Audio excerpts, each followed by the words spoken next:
तो जो physical change होता है ओनली द फिजिकल प्रॉपर्टी, तो जो फिजिकल चेंज होता है वो किसमें होता है, केवल जिसमें जिस सब्सटेंस में फिजिकल प्रॉपर्टी होगी केवल उसी में फिजिकल चेंज होगा। पहली चीज आप ये याद रखिएगा कि फिजिकल चेंज उसी में होगा जिसमें फिजिकल प्रॉपर्टी किसमें होगी, केवल जिसमें फिजिकल प्रॉपर्टी होती है।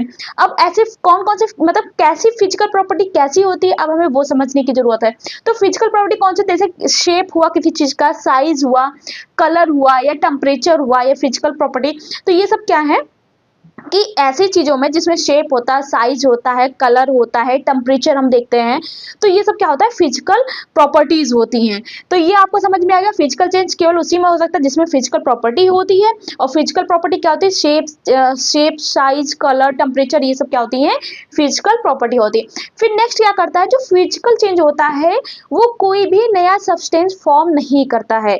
सबसे ज्यादा इंपॉर्टेंट जो उसको समझने का, जो पूरे टॉपिक का जो समझने का एक जो कॉन्सेप्ट है, जो एक फैक्ट है कि जो फिजिकल जो चेंज है वो क्या होता है, वो चेंज नहीं होता। आप वो जो भी चेंज करेगा, अगर आप उस चेंज को दोबारा उसी चीज में कन्वर्ट करना चाहते हो, वो क्या होगा, वो इजिली कन्वर्ट हो जाएगा। तो वो क्या होता है, फिजिकल चेंज। इसलिए कहता है not new substance are formed.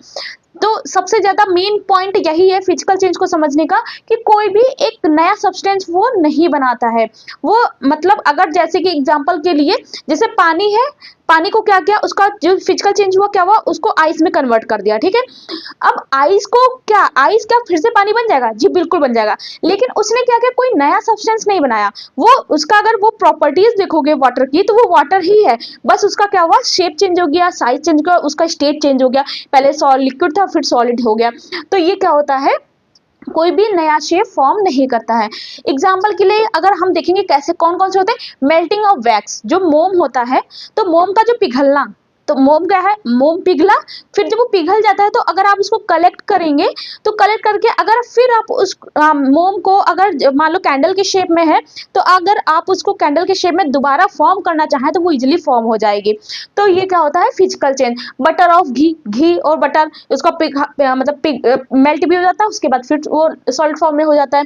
Next आता है glowing of electric bulb, bulb का जलना। तो मान लो कोई इलेक्ट्रिक बल्ब है, तो अगर वो अभी जल रहा है तो वो बुझ भी सकता है, वो फिर जल सकता है। तो मतलब वो क्या है, अपनी फिजिकल प्रॉपर्टी तो चेंज कर रहा है, मतलब लेकिन क्या है, वो अपने जो कोई नया सब्सटेंस वो नहीं बना रहा, अपने उसी फॉर्म में रह रहा है।